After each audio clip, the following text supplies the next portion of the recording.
Wow.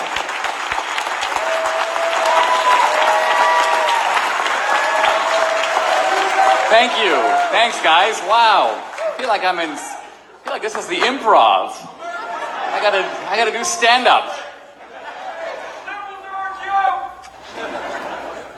Well, I'm honored to be here, and I'm delighted to be standing shoulder to shoulder with Candace on what I think is a truly historic development. The moral power of the Democratic Party comes from its virtually unanimous support on the part of racial minorities. If minorities desert the party, there is no Democratic Party. It's done. So the heresy that Candace is a part of, that you're a part of, is the heresy of breaking this kind of monopoly that the Democrats claim not only on the allegiance of voters, but on truth itself. On truth itself. Now, we've heard a lot since Trump about fake news. I want to say a few words about fake scholarship and fake history and fake narratives. Narratives that have been spun to camouflage the truth. Notice these activists who have been running around the South knocking down Confederate statues. And I'm going to begin right in the teeth of controversy and try to ask, what is the meaning of what they're doing? What are they trying to show by doing that? What they're really trying to show is that the crime of slavery was a crime not of the Democratic Party, but of the South. That's the reason for it. Because very often when they knock down a Confederate statue, it's not even Robert E. Lee. It's some Confederate soldier who was a dirt poor farmer, a laborer, drafted into a cause that he knew nothing about. He didn't own a single slave. So something else is going on. And what's going on is the fact that they're trying to hide the fact that while the secession debate was between the North and the South, the slavery debate was between a pro-slavery Democratic Party in the North and the South and an anti-slavery Republican Party.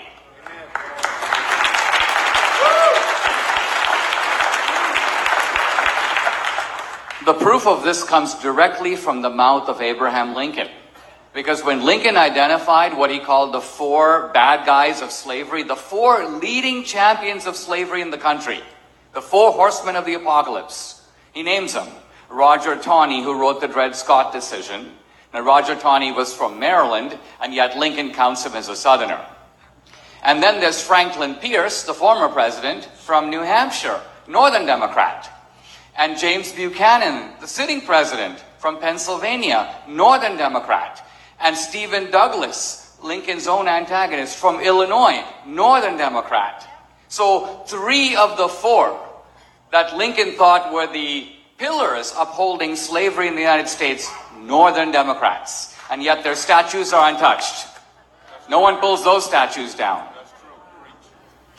Typically, when I talk about the Democratic Party's role in slavery on a campus, some professor will stand up and say, Dinesh, this is typically like a professor of Romance languages at Bowdoin College. He goes, Dinesh, your talk is very simplistic. You're pointing the finger of blame in one direction, whereas in fact, there's plenty of blame to go around. Both parties are complicit. Now, it's really important when you hear stuff like this to have the equipment, to have the knowledge to crush it. Because see, while people are entitled to their own opinions, they're not entitled to their own facts. And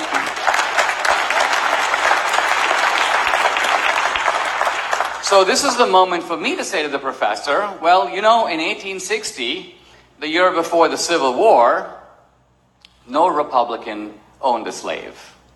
Now notice I'm not saying no Republican leader owned a slave.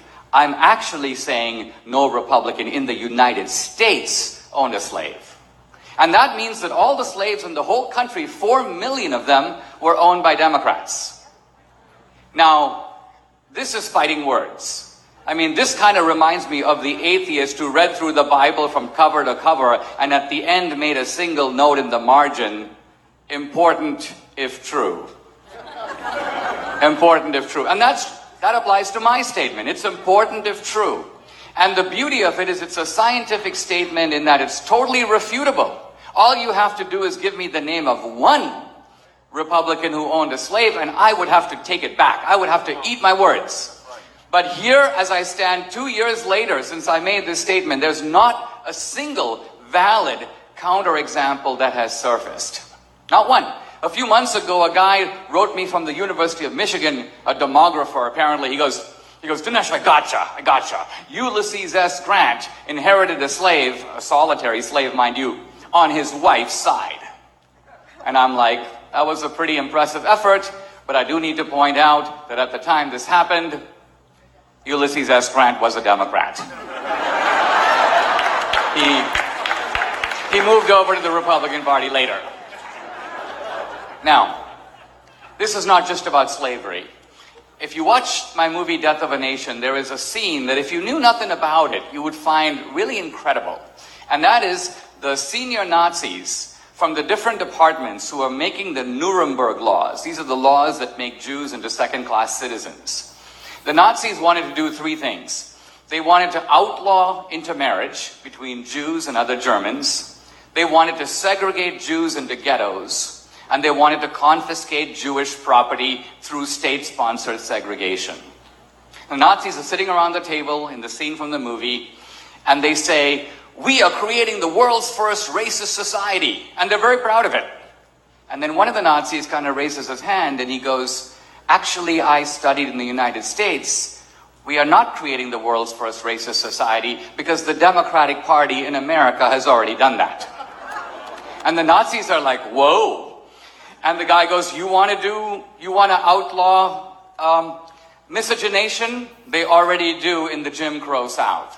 You want state-sponsored segregation? They got it. And he names the Democratic Party. And for an American student, this is a little bit of a surprise because why? Because we are not told in our textbooks that every segregation law from the 1880s to the 1950s was passed by a Democratic legislature, signed by a Democratic governor, enforced by Democratic officials, and there is no exception to this rule. The Nazis knew it, but our students don't. So, segregation was from start to finish a Democratic Party machination. In fact, it was aimed at consolidating the Democratic hold on the South.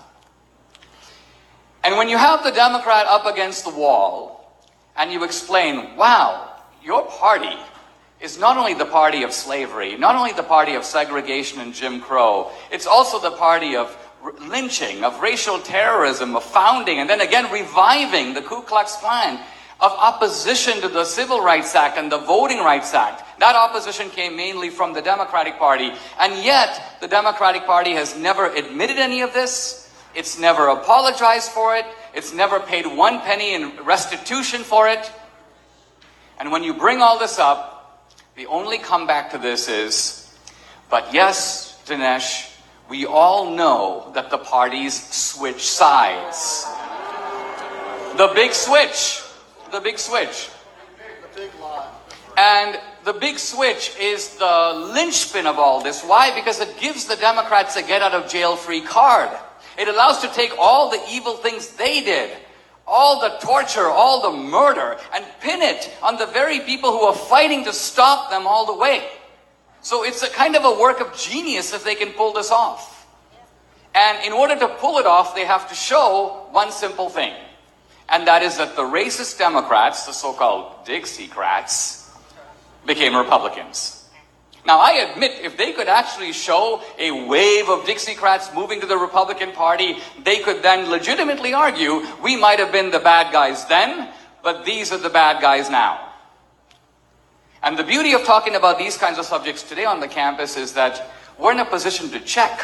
I mean, I am actually being surrounded as we speak by 150 left-wing historians who are all collectively trying to refute me.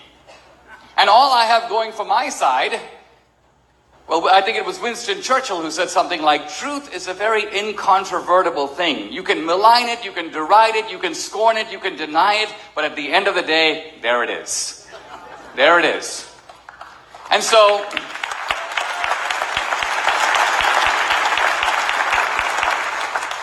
these days we get to whip out our phone and type in the word Dixiecrat. We get all the people who joined the Dixiecrat party or who voted against the Civil Rights Act of 64, the Voting Rights Act of 65. That's a list of about 150 people. And in my movie, boom, I put them all up on the screen with their photos. And then we say, how many of those guys moved to the Republican Party? Let's count. In the House of Representatives, one guy. Albert Watson. In the Senate, one guy. Strom Thurmond. And all the other Dixiecrats lived and stayed and died in the Democratic Party, and there are buildings in Washington, D.C. right now named after them. So the big switch never happened. Never happened.